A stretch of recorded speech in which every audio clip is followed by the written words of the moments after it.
It's the Opperman Report. And now, here is investigator Ed Opperman. Okay, welcome to the Opperman Report. I'm your host, private investigator Ed Opperman. You could find me at Opperman Investigations and Digital Forensic Consulting if you go to my website, emailrevealer.com, or just if you email me at oppermaninvestigations@gmail.com. And if you go to Spreaker.com and you Google Ron Chepesiuk, our guest previously, we had him on previously, mostly about some controversy about the around the Jeffrey Epstein tapes, but we have him back. The guy's got a lot going on. You go to ronchepesiuk.com to check out. He's got a radio show every Thursday night, 8 p.m. Eastern Time, Crime Beat with Ron Chepesiuk. It's at artistfirst.com. You could find it there. Brand new book. The guy's got like 20 books, 50 books, who knows. But the brand new book sounds fascinating. Bad Henry, The Murderous Rampage of the Taco Bell Strangler. And he's got a TV series right now. You can catch it right now if you subscribe to VIX, V-I-X. Periso Blanco. It's a Spanish station. It's a TV series. It's about Carlos Later, the notorious drug smuggler. And I just found out they just let him out of prison talking about Ron Chepesiuk. Ron Chepesiuk, are you there? Yes, sir. I'm here. Hey, man. Thank you so much for coming back. Well, thank you for inviting me. Remind the audience, who is Ron Chepesiuk? Who is Ron Chepesiuk? Okay. I'm a writer, I guess, freelance writer, screenwriter, producer, director, and I have a publishing company, streetcommunitybooks.com, and I'm a former professor of library science in a university in South Carolina, and I've been freelancing full-time for about 20 years. I've published about 42 books and about 4,000 magazine, newspaper, and internet articles. And I've got about 6 or 7, I have to look at it again, 6 or 7 scripts optioned. And about 4 of them are in development right now, various stages of development. And I lucked out. I got this option on my Carlos Later book from Caracol TV network in Colombia, South America, and they optioned it, and they did a great job, and they produced a 30-part TV series on that, and I'm busier than hell, and I appreciate being here on the show. Yeah, I was going to say 42 books. You must be writing notes as we talk, right? Well, another book. I was thinking about that today, and I said, I didn't write my first book till I was 35. Yeah. And so it's been more than like a book a year, and since then, and I was mainly a magazine writer, and actually you can make more money writing magazine articles than you can writing books. But then I decided I wanted to freelance full time, and I did a book on gangsters of Harlem, and this turned me into a crime writer, and I got all these ideas for books, and I started producing crime books, and I ended up on radio talking on various the ID channel, Investigative Discovery, Discovery Channel, Biography, History, and Black Entertainment Network, and so I developed this reputation, and once you get the reputation, you pretty well have to stick with it because that's what you're known for. Gangsters of Harlem. Ron Chepesiuk doesn't know this, but my former partner, Bobby Harris Sr., was the cop who arrested Nicky Barnes for bribery. Oh, wow. Wow. Right there. Yeah, it's a small world, right? Yeah, he's profiled in my book, of course. I'm sure, yeah. On that, and it's an interesting, he's an interesting guy. He's dead now. Yeah. But it took several years before they found out that he was dead because he was in a witness protection program on that, but he passed away a couple of years ago. Have you ever heard the recording of him negotiating with the SDNY about wanting his partners were supposed to be doing things for him, but they were doing things against him, and he wanted he wanted revenge against them? Yeah, he got revenge because of his wife. Yeah. She was messing around with one of the guys, and he was in prison, and he thought disloyalty was a bad thing, and so he turned against him, became a snitch, and a really big snitch too. Yeah, and shortly after that call, 2 white guys went in there and killed his enemies. Any idea what happened there? Yeah. That's right. RonChepesiuk.com. Okay, tell us about Bad Henry, the murderous rampage of the Taco Bell Strangler. Now, was he actually strangling them with tacos? No. No, he worked in fast food industry, and he several of his victims worked with him in the Taco Bell, the restaurant, the Mexican fast food restaurant. And so the press, of course, always looking for gimmicky nicknames, and they gave him the nickname of the Taco Bell Strangler. So that's how I got the title on that. And Bad Henry, that's what he called himself, Bad Henry, in a quote on that. And so I put that together, and I got my title. Henry Louis Wallace. Okay, tell us, who was this guy? Tell us about this guy. Well, he was born in 1965 in November 4th in Barnwell, South Carolina, and it's a little town, about 6,000 people, half black, half white, in South Carolina, and he was very interesting. I interviewed people that knew him, and they were shocked to find out that he was a serial killer, because he had this sort of double life. He lived in this really poor, absolutely poor. There was no indoor plumbing at all, and he had to carry out a bucket of excrement every day that the family made. And he had a sister, Yvonne, and he had a mother, Lottie Mae, and she was a very nasty woman. She didn't have much success with men. She didn't like her life, and she took it out on her kids. She beat them, called them weird names, dressed up Henry in a woman's, a young girl's outfit, and had him parade through the neighborhood.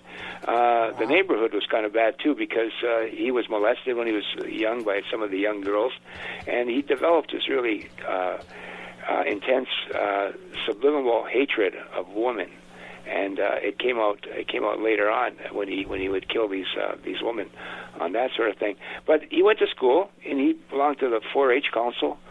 He was a cheerleader on the school. I talked to one of the cheerleaders that knew him, and she was shocked that he was a serial killer. He said he was the nicest guy. He would listen to their problems. He would talk with them. He drove the school bus, and his grades are pretty good. And then he'd go home to this secondary life, and nobody knew that he was living this, sort of double life. Abject poverty, and then a normal high school existence. You mentioned the poverty in North Carolina. People have no idea, man. I took some trips through the Blue Ridge Parkway, and I saw parts of North Carolina and West Virginia. All that, yeah. Man, some of these places you can't. The whole town's on meth, in some of these towns. Yeah, right. Economically, the South's always been poorer than the rest of the country. But if you were black, it's even worse. Yeah, some of these towns are just incredible. So, and you just said that he was molested by the neighborhood girls. Yeah. When he was, like 4 years old, this girl about 7 put herself on top of his body. I don't know if she knew what she was even doing, but he told us later to a psych counselor when he was arrested and all that sort of stuff. This all came out on that. But anyways, it was a very subliminal, troubled history that he was living. And his mother would dress him up as a girl and make him walk up and down the street. Yeah, as a punishment. Right, and then she would beat him regularly. She would call him names, and she was tired. She'd have his sister and him beat each other up. Oh my God!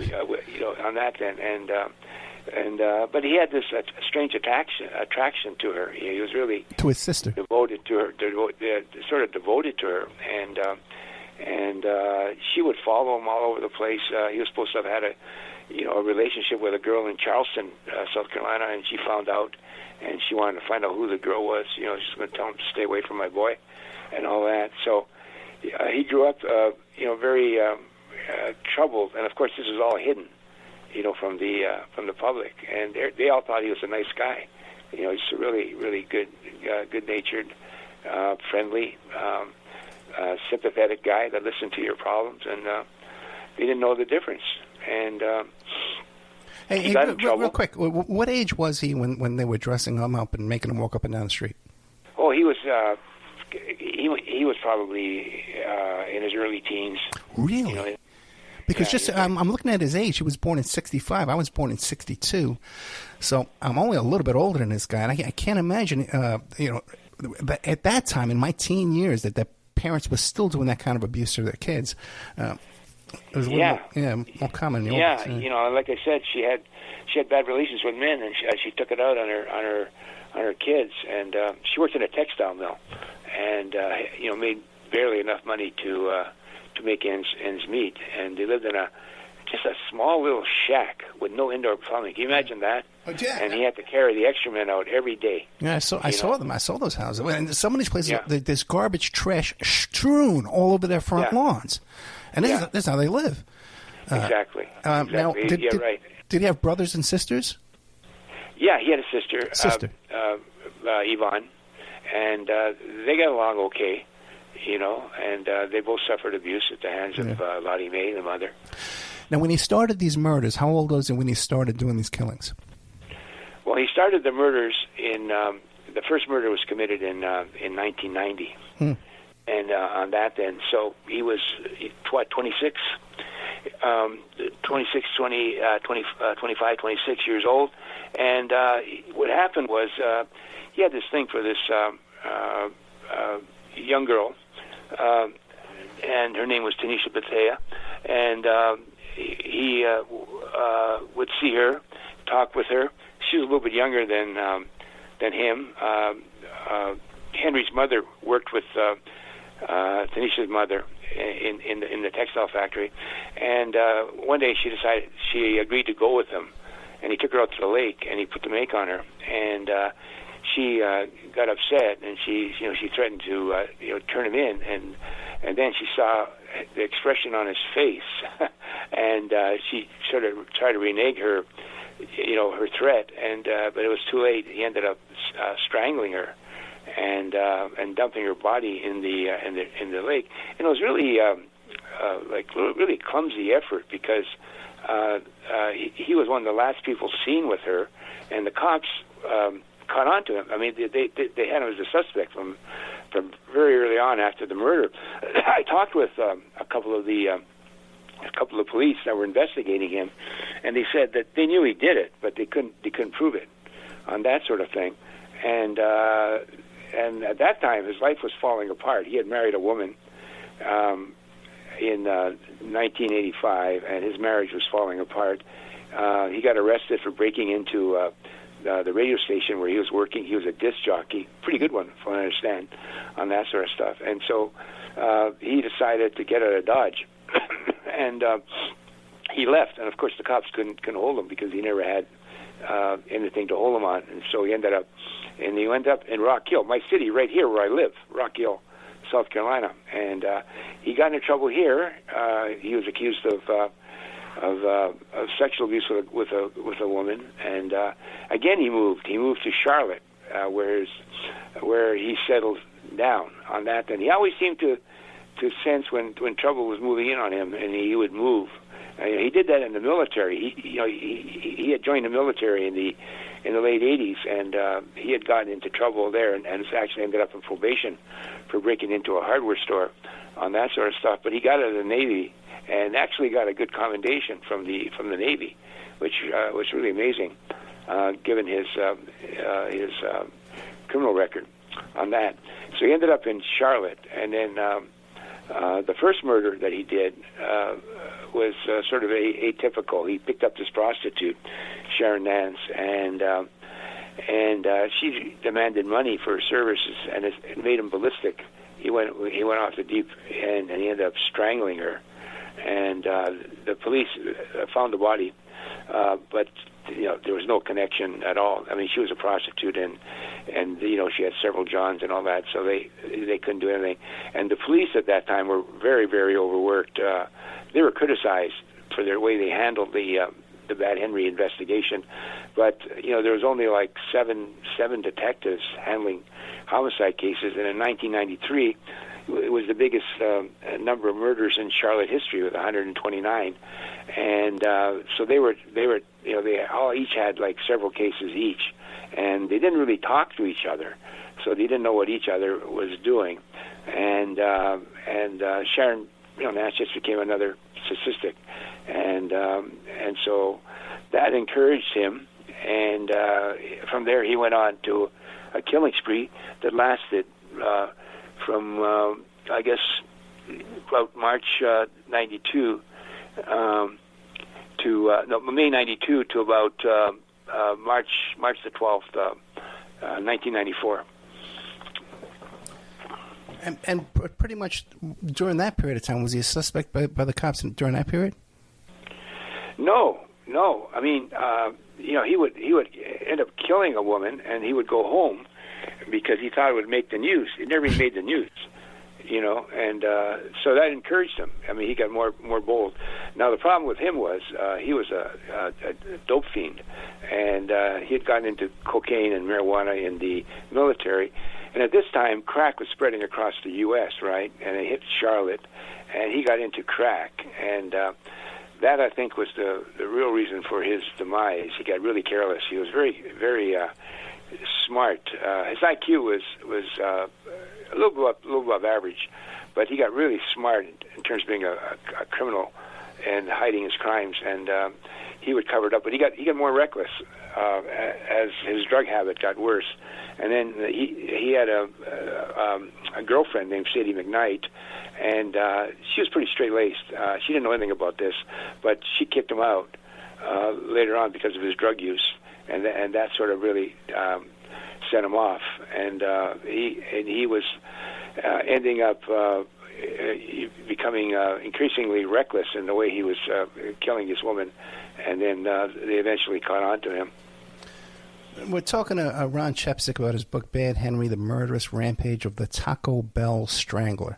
This guy in North Carolina kills between 20 and 90 people, right? And then you tell me, too, that he also had a drug habit. He's got girlfriends, and his only source of income is this Taco Bell working in fast food? Yeah, and he started to kill some of the women for money. Okay. He thought some of them, they worked at Taco Bell. They were like managers. He thought they had access to the safe. Oh, okay. And he killed some of them for money, and this became essentially the main reason why he ended up killing him. Later on, he was desperate for money, and he would end up killing them. There's only one of the victims I think he killed for the sexual aspect of it. I think it was the first one,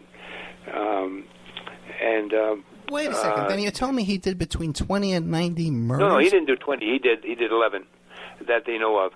Oh. Now, he later on, when he was caught and everything, he tried to say that he would reveal some other murders that he committed, if they gave him a sentence, but they never really worked anything out. And I don't think he killed anybody else. I think but 11 everybody. For sure. 11 dead women. Yeah, 11. There's 11 victims. And this is the 11 dead victims to cover up these petty armed robberies? Yeah. Later on, fascinating. He ended up killing a lot of the women for the money. I mean, they had access to the safe at one of those fast food restaurants, or they had an ATM card.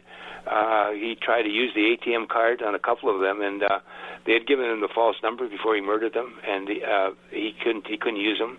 In fact, that was one of the pieces of evidence against him. They had him pegged after he killed Betty Wacom. He went to use her card, and it didn't work. And they noticed they couldn't make out the face of his, but they noticed the earring. It was a distinct earring with a cross, and they noticed later when they picked him up that he had the same earring on that. So that was the piece of evidence that connected him to the crime of the 11 women that he murdered. Wait, so you're saying they saw the earring in the ATM video? Yeah, right. The ATM video on that then, and also he made another mistake. He took the car of Wacom and he parked it, and he thought he had wiped the fingerprints off, but he left a palm print on the trunk on that, and they had this. They picked that up in terms of evidence, and they checked it out and connected it to Wallace. And the other piece of evidence too is that they finally wised up, and they asked some of the relatives of the victims, who did the victim know, and they gave them a list of people that they knew who they would let into the house, who felt confident enough to let them into the house, who trusted them, and Wallace showed up in every one, and so that sort of kind of a pattern, right? Yeah, right. A pattern, right? So by then, this was like 94 in March, 94, and they decided to move in, and so that's when they arrested him. And surprisingly, he was arrested, and he wanted to tell everything. So he ended up speaking for 10 hours in interrogation with them, and it's quite remarkable. I got access to the transcripts, and it was quite remarkable how he described, the murders and motivations and all that sort of stuff. And he tried to his lawyers tried to get that suppressed later on at trial, but it wasn't successful. The judge allowed the transcripts to be entered into evidence.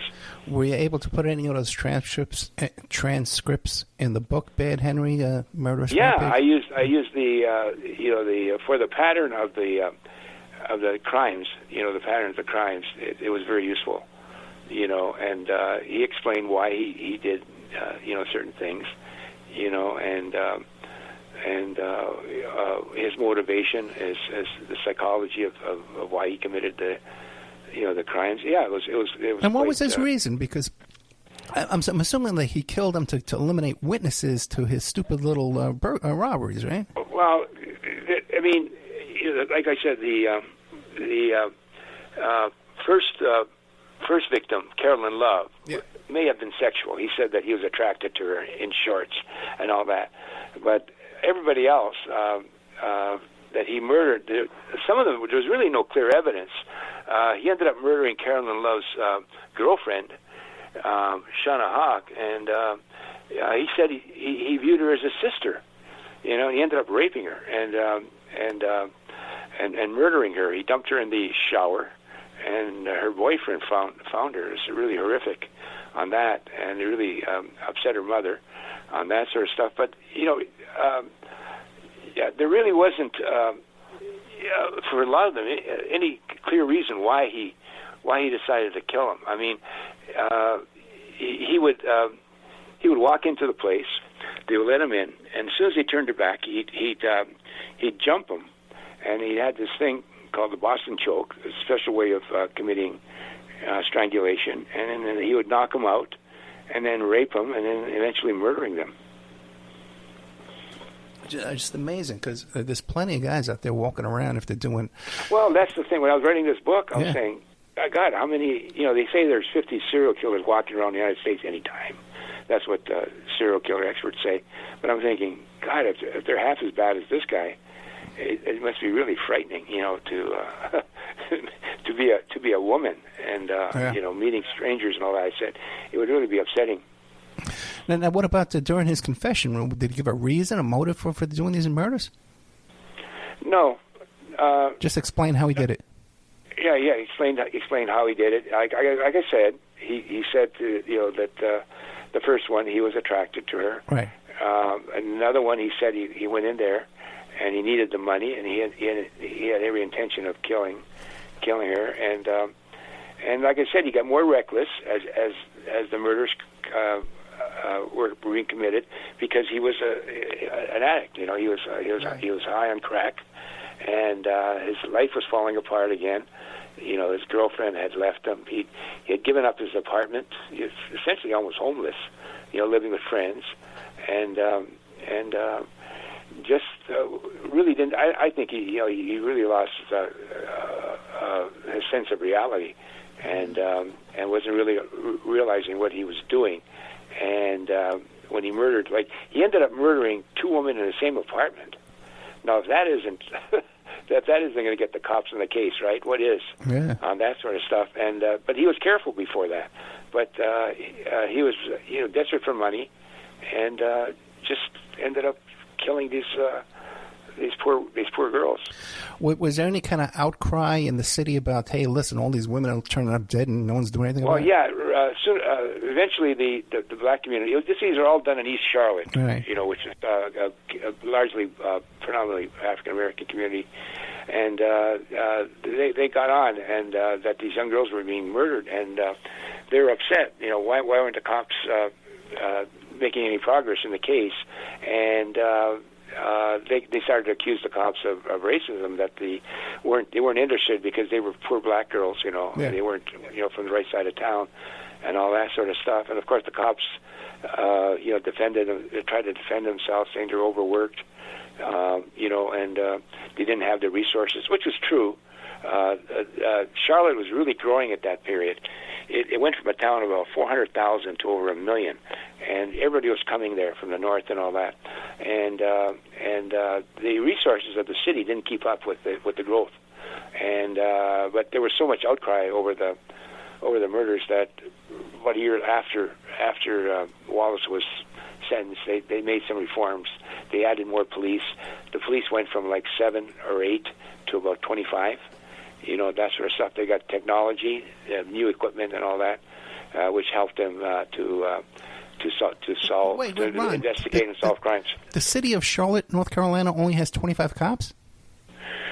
No, they had approximately seven cops investigating felonies. Oh, gotcha. Okay. Investigating felonies. Okay. And then they jumped it up. And like I said, there was 119 murders in 129 murders in 1993, and you figure that out, right? You do the math. That's how many each cop is responsible for. I mean, it's an incredible number. And then they tried to, they knew the racial thing. The cops knew the racial thing was a serious problem, so they appointed a black former sergeant, Gary McFadden, to head the investigation.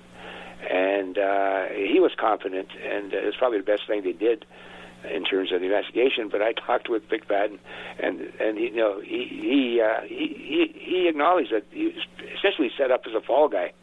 If something went wrong, they would blame this poor black police officer, for the lack of progress we made in the investigation. So he's sitting in prison now. I'm assuming he got life, right? Well, what happened was it took about 2 years, the trial. It was a sensational trial. The prosecution wanted the death penalty, and his lawyers tried to say that there was no deliberate intent on his part with the murders, and so he should not get the death penalty. He should get life and all that. And then they sentenced him, for the murders. There were some rape charges as well. Just a whole slew of crimes, and he was sentenced to death on that. Now, this was back in the mid-'90s, and the death penalty was still in vogue, right? But then eventually, as time went on, all these innocent people were being executed, and the public opinion started to turn against the death penalty, and so the governor of North Carolina put a moratorium on them, and he had actually exhausted all his appeals by 2005, and he's still there. He's still, 18 years later, he's still on death row in Central Prison in Raleigh, North Carolina. Have you had a chance to talk to him? Well, I thought about that. I talked with the editor or the executive producer of this show on ABC television, and they had done a documentary, and she had tried to get an interview with him, and he turned her down. And so I said, God, it's going to be a lot of time trying to get this interview. I've tried to do this before. And I said, it's going to take up an enormous amount of time. And I said, what's it really going to do for me? I had the ego trip of talking to the serial killer about the crimes he committed. But I'm saying, how much value is that? Because he's already explained it all, right, in the transcripts. And so I weighed, all that, and I decided that I wasn't going to do it. So I got the book in early, about a month and a half in early. Gotcha. Now, since the book's been out, any word back from Mr. Henry Wallace, whether he likes the book or not? Well, it just came out, July 11th. So so it's only been like a month and a half. So I've gotten some good reviews and all that on Amazon. Some good comments from fellow authors. So I sent the book out to get some review comments, and so it's still a little bit too early on that, and still rounding up publicity like you, for example, on that. And so, but I'm hoping that the book will do well. I'm planning to write a screenplay based on the book. I was going to try to get it optioned, but then one of my producer friends said, why don't you do the screenplay, because they're probably going to want their own writers if they option the book. And he said it'd be better for you, better money and everything. So I'm going to do that as soon as I get a chance, which might be 2 or 3 months from now. How about like the true crime community? Like any conspiracy theories about this guy having accomplices or anything like that? Other motives? No, it's a pretty straightforward case. No, there's no accomplices at all. He worked all by himself, and it's pretty straightforward case. Any comments from Taco Bell Incorporated? Hey, Ron, no, I haven't. Take our name off your book there. No. I don't know if they want this publicity or not. on that sort of stuff. But I was going to go by there. I was going to go by to the one near the former Eastland Mall, which has been torn down, the one he worked at, just to see what it was like on that. But I never did get a chance to do that. But he ended up working, and that's why I met most of these girls, and became friends with them. Like I said, it was just incredible double life. I mean, everybody I talked to said he seemed like the nicest guy, just really, really, thoughtful. He attended like 2 or 3 of the funerals of the girls. Right. And he met one mother, Dee Sumter, Shauna Huck's mother, a couple of days after, and it was just pouring his sympathy out to her, for the murder of her daughter and all that sort of stuff. So, and he ended up going to the funeral chapel and sitting there, and even on Carolyn Love, when she was murdered, she disappeared. He dumped her body on this side road, and they didn't find it 2 years later. But after she was murdered, he went with his girlfriend and a relative of Caroline down to the police to file a missing persons report. Just cold-blooded. Incredible story here. Bad Henry, the Murderous Rampage of the Taco Bell Strangler by Ron Chepesiuk. You can check him out at ronchepesiuk.com. Don't forget, Ron Chepesiuk has a radio show every 8 p.m. on Thursday, Crime Beat on the artistfirst.com. Tell us about Carlos Later. I know you got this TV series just came out on VIX Spanish station streaming. Yeah. Pariso Blanco, What's going on with Carlos Later? He fell off the map. Carlos Later is really an interesting guy. He's one of the most important figures in the history of the international drug trafficking. He was a member of the Medellin cartel, a partner of Pablo Escobar, the really famous gangster, and he pioneered the distribution method for the mass distribution of cocaine to the U.S. And it led to the big epidemic we started experiencing in the late 70s, with cocaine. He essentially operated at an island called Norman's Cay in the Bahamas, which is about 200 miles from the U.S.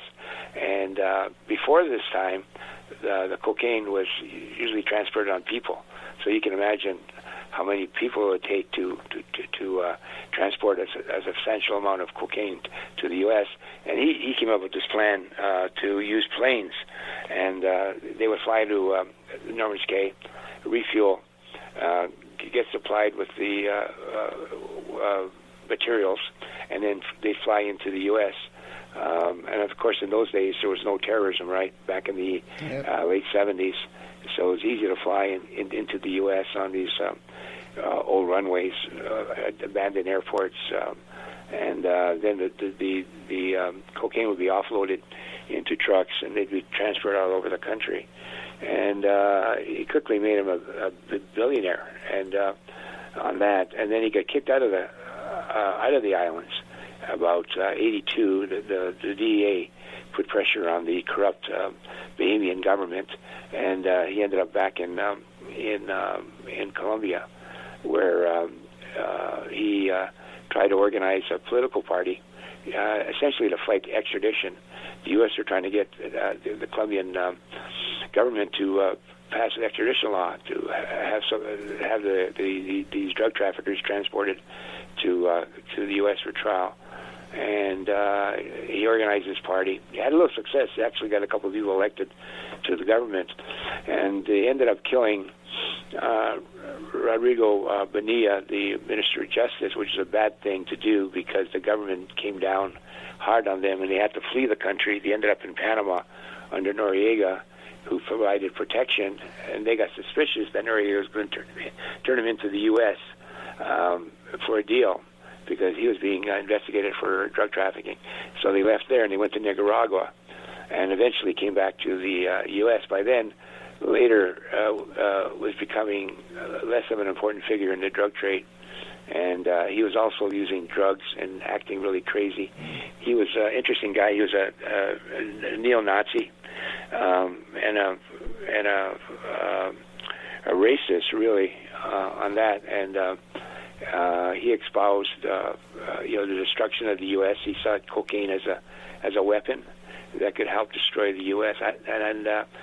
He came to the U.S. when he was very young, and he had high expectations of success in the U.S. But it didn't turn out, and I think that turned him against the U.S. And he had this visceral hatred for them, and also for Jews as well.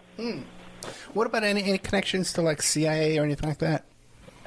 Well, that's interesting because when later was convicted, he was convicted to like life plus 155 years in jail and all that, and he disappeared in the witness protection program within the prison system, and everybody was speculating, these conspiracy theories, these crazy conspiracy theories, and I would get calls eventually from people that wanted to interview me or find out what I thought about that, and a couple of them thought that later was working for the CIA, which was really stupid because he operated before 1988, and any knowledge you would have prior to that time, how could it help the CIA today? You know what I mean? And that was because he was put in the witness protection program because they thought that he had threatened a judge. And so they put him. They took him out of this prison, and they whisked him away, and he disappeared within the so-called WITSEC program. That's the witness protection program for prisoners. And then he showed up in 2005, suing the U.S. government for a broken promise that they would eventually transport him to Germany. And he disappeared, and then there was rumors that he was going to be let out, but nothing ever happened. And then one day, June 17th, 2020, he was on a plane to Germany, where he lives now. And how is he doing? I don't know. I told you. Well, there was this woman that came out with so-called book on Carlos Later. She claimed that she had collaborated with Carlos Later on this book, and this Colombian radio station interviewed her, and she was on the air, and she was talking about how she had collaborated, did this book. And then he goes, let's find out what Carlos Later has to think about it. And Carlos Later showed up on the air, and he said he didn't know the woman. He never collaborated with her, and that he was going to sue her for her lying about collaborating on the book and all that sort of stuff. But on that show, he also said that he was coming out with a documentary later this year. He said it should be out by the end of the year, and he couldn't talk about it because the producer that's doing the thing has him committed to silence. It reminds me of that story. That guy wrote the book about Howard Hughes. The same thing. Howard Hughes. Yeah, he got confronted with that. And I told you off the air, my friend who wrote that book. But it was kind of more of a stunt, a publicity stunt, when he was accused of not knowing the subject. That whole conspiracy theory about Carlos Later came out because people discovered he was missing in the Bureau of Prisons database over the Chandra Levy case, right? Yeah. He, So and conspiracy theories. People. I love them. If they can't, well, I don't because one of my books, Sergeant Smack, and it dealt with Ike Atkinson, and he was accused of shipping drugs in the bodies and caskets of American soldiers, and I did the book with him on that, promising him that I would clear that up, and I did. Although it appeared in American Gangster, the movie, and So when I started out investigating that angle, there were like 12,000 articles on the internet, and all of them said that that was true, that drugs are being transported on the bodies of American servicemen in Vietnam, or at least in body bags to Fort Bragg. Yeah, and then after I investigated, there was 8,000 word chapter in my book. After I investigated, I concluded this was crazy. It was absurd. There was no reason why. And then this reporter from the AP called me, and he wanted me to talk about that. And he had a preconceived idea that it was true. And he started arguing with me about the conspiracy theory. And I told him, I said, don't believe me. I said, I put him in touch with some of the people that I had interviewed him. I said, these people know, they were there. And then he wrote this article, and it was the first article to cast doubt on the theory. And interestingly, American Gangster, which was a pretty good movie, if you discount the cadaver angle. Well, it was a really good movie, and there's a good chance that it would be nominated for an Oscar and all that. But then all this doubt that started to appear about the veracity of the story, and I think that I may have had something to do with not getting nominated for an Oscar. Yeah, but also too, I think the portrayal of Nicky Barnes. I think Nicky Barnes is way more powerful than those Georgia boys, who were a much smaller organization, as far as I understand. No. Yeah. They portray Nicky Barnes as some kind of clown. I would say that, and also the way they portrayed Nicky Barnes, Cuban Gooding, played him as he was sort of a drug-crazed like a clown, and all that, and sort of a fool, really, but which is not true because he was a very smart, very serious guy, very smart gangster, right? And as far as who was bigger, I did the book on the biggest of them all, Frank Matthews, who disappeared with a paramour and $20 million in 1973. And that's Sergeant Smack? No, that's Frank Matthews. That's Black Caesar, the book Black Caesar. Right. What about Sergeant Smack? Is he still around doing interviews? Is he alive? Well, he passed away in 2015. Okay. And we did, we collaborated on that, and the book's available, of course. Anybody who's interested. Yeah, Sergeant Smack. You can find that at ronchepesiuk.com. And they can go on Amazon and check it out. There you go. On that, right. And for people too, the way it's spelled Chepesiuk, it's a little unusual. It's Chepesiuk, but it's pronounced Chepesiuk. I always tell people it means Smith in Polish. Well, it's easy to find. An unusual name. It's easy to find. Let me ask you a question, too. Now, the way we met was over that whole John Dugan thing. John Dugan said he was in Russia, and he had those tapes of Jeffrey Epstein. Yeah, okay, and we had our little discussions about that. What do you think ever came of that? Well, Putin invaded Ukraine, right? Yeah. And so I'm Ukrainian. Okay. And Dugan's beholding to Putin for staying in Russia because he fled the U.S. The U.S. government. They had a warrant for his arrest on that, and he could be sentenced to several years in prison if they ever catch up with him. And so we had sort of a parting of the ways in a way because I wasn't going to put up with that bullshit. With the Russian government were right in invading Ukraine. Yeah, he was like a spokesperson. He was in the bag for Putin for sure. But what do you make of his claims that he had those tapes? Because I think largely it's been debunked. Well, I remember I told you. I said he showed me tapes, right?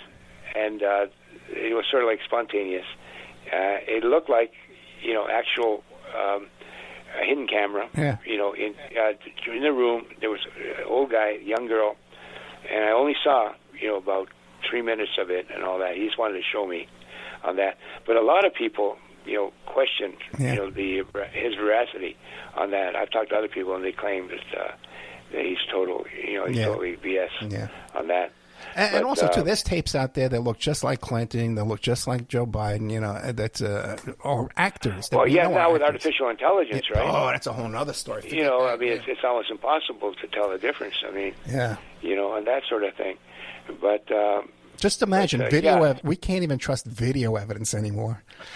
No, no, really. Yeah. I saw a show yesterday on 60 Minutes talking about scams. Yeah. And people using real voices. Yeah. And these elderly people getting scammed out of money in a bank. Because they believe it's true. They believe they're talking to the person that the voice sounds like.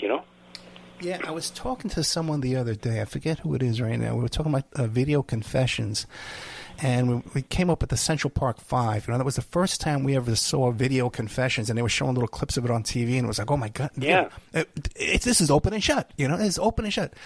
But now we can't even trust that. Now we can't even trust the video confessions. No, that. And of course, we know what happened with them. Yeah, it turns out, yeah. They're innocent. Yeah.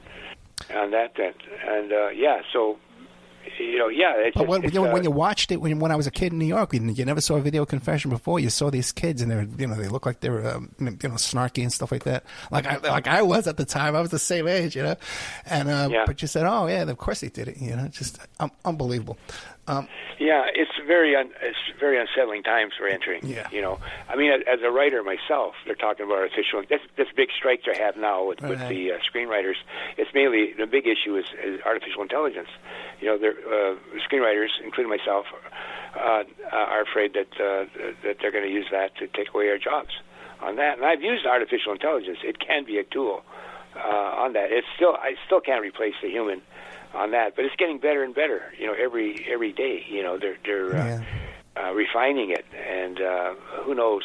Now, my big concern is, of course, Space Odyssey.